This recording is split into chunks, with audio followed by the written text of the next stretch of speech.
Selamat pagi, Cikgu Chandra. Selamat pagi. Video ni khas untuk kau, Cikgu Chandra. Aku buat dalam versi bahasa Melayu. Biar semua orang faham, kawan-kawan kita semua faham, Bagus. Kau cakap driver lori semua gangster. Kau nampak ke driver semua gangster? Apa bukti kau cakap driver semua gangster?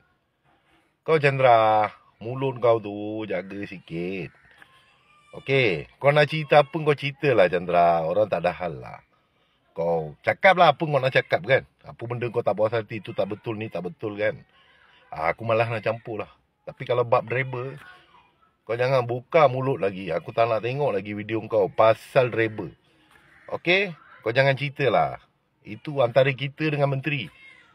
Okey, antara kita dengan NGO. Kau tak berhak cerita pasal driver. Pasal kau ni bukan driver. Kalau kau driver, aku tak kisah. Okey, Cikgu Chandra. Jaga sikit mulut kau, Aku bukan sound kau. Jangan risau. Aku cuma cakap je. Aku tak ugut tau. Kau jangan nanti pergi buat report polis pula. Kau cakap, ada orang ugut saya. Ni video kau bawa lah. Pergi balai. Kau pergi report pun aku tak kisah lah. Peduli apa aku.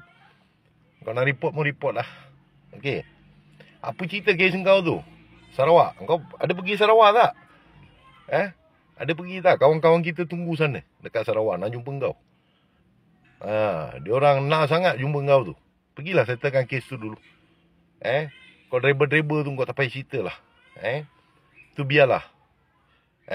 Ada orang dia, nanti biar dia settlekan. Menteri-menteri ada, biar dia orang settlekan urusan driver ni. Masalah lori ni, biar dia orang cerita. Kau tak payah buka mulut. Okey. Diam-diam buat kerja kau, sudah. Okey.